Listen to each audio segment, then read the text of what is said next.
Hi everybody, my name is Alan. I just recently graduated from high school and left for another city to study in college, and now I'm a convict and sweep the streets of my city. Do you want to know how it all happened? So, I graduated from high school and went to college and went to another state for school. My parents were very happy for me, and I would even say that they were very proud of me.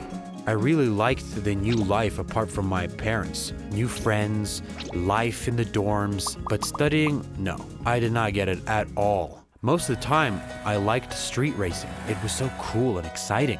Every night, I looked for a venue and watched the cool drivers in their fast cars with bated breath. And of course, after a while, I met the guys who took part in the races and began to learn how to drive those. I altogether stopped going to college. And after a while, I was completely expelled. But I was not even bothered by that. By that time, I was already racing at full speed and even earning money on these car races. Everything was great with me. However, racing on the streets is not exactly legal, and therefore, after a while, I became an object of pursuit by the police. But I could always get away from them. I really drove a car well. They were looking for me for almost a year. I began to believe that I could not be caught, and that was my biggest mistake because at one point I was caught. Then there was a trial and the most terrible punishment. The judge did not put me in jail. I did not even impose a fine. He deprived me of the right to drive for 1 whole year. And if I violated this ban, then I would face 1 year in prison. It was shocking. I didn't have another job. I couldn't do anything else. And even if I wanted to return to college, I had to pass a bunch of exams. And then I also had to know where to live. And what do you think I did in this situation? Yes, I went back to my parents. Yes, I was ashamed to admit everything I had done, but I was sure that my parents would help me. However, I could not tell them about the verdict of the court. My father was very disappointed that I was expelled from college, and he said that he would not support me. And since I did not want to study, I had to solve my financial problems myself. But the problem is that I couldn't do anything other than driving a car. I tried to get a job as a waiter, a salesman, and even a babysitter, but it was all in vain. I didn't just do it badly, I was actually hopeless. Everywhere I was refused work without even waiting for the end of the trial period. It was a failure. My parents became more and more disappointed with me.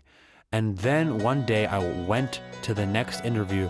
At the end of it, the director of the company asked if I could drive a car. I replied with a yes, but I can't. She can't listen to me. Threw the keys and told me to quickly take her to a meeting, otherwise she'll be late. It was a surreal drive. I was so happy. I hadn't been behind the wheel for so long. She ran off to the meeting and I was waiting for her in the car.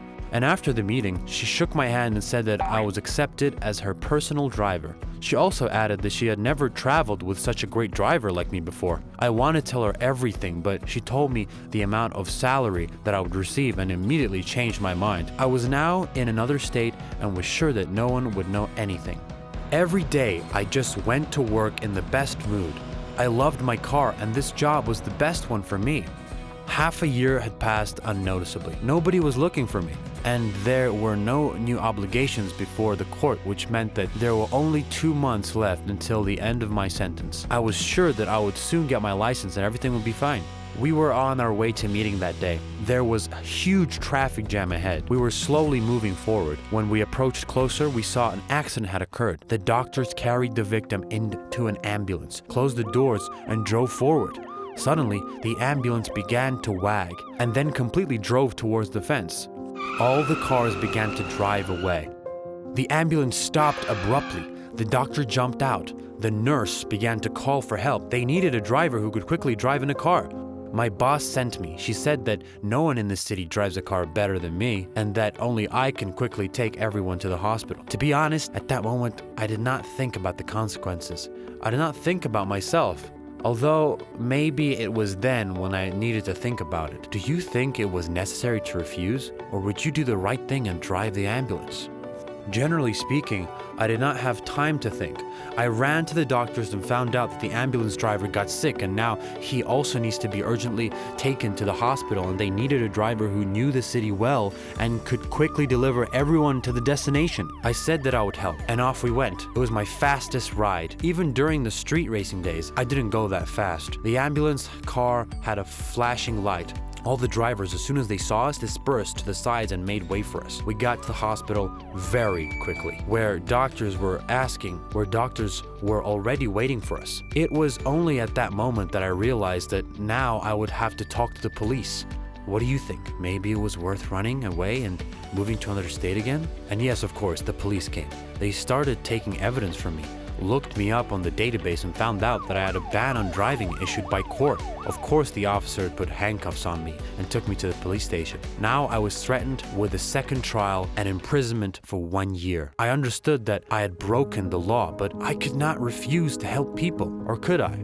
I often thought about this while sitting in my cell. There were many questions and opinions. My parents were completely broken by my act. My dad did not even come to see me once. I knew that I had no one to help and was prepared for the worst.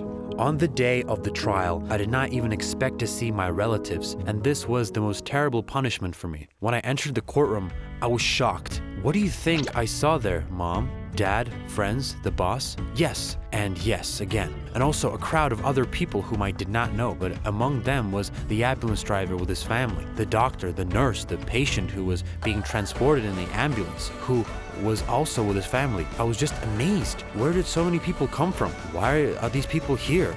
It turns out, after my arrest, my boss began to find out everything, and when she found out the truth, of course she understood that I was wrong and should not have broken the law, but at the same time she believed that I did a good thing. When I helped the ambulance and generally thought I was a great guy, she gathered all these people, talked to my parents, and even hired a lawyer for me. And today they all came to court to protect me. The court session was very long.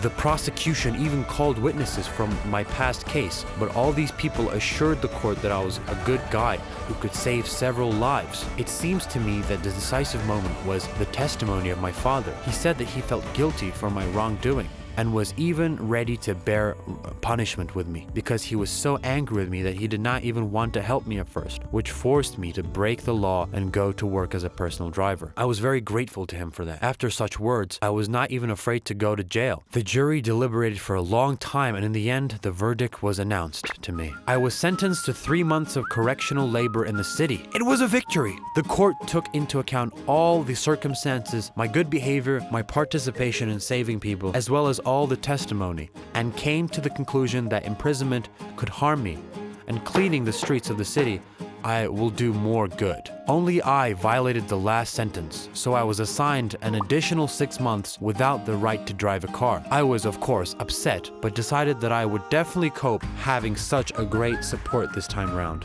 Here's the story. Now I move around the city by bike, which is also cool and good for my health. My boss said that she would definitely take me back to work when my license was returned, but I refused. After all, I already know where I want to go to work. It seems to me that this work is just made for me. Moreover, one of the ambulance drivers has already told me what exams I should pass. Have you guessed what I'm thinking?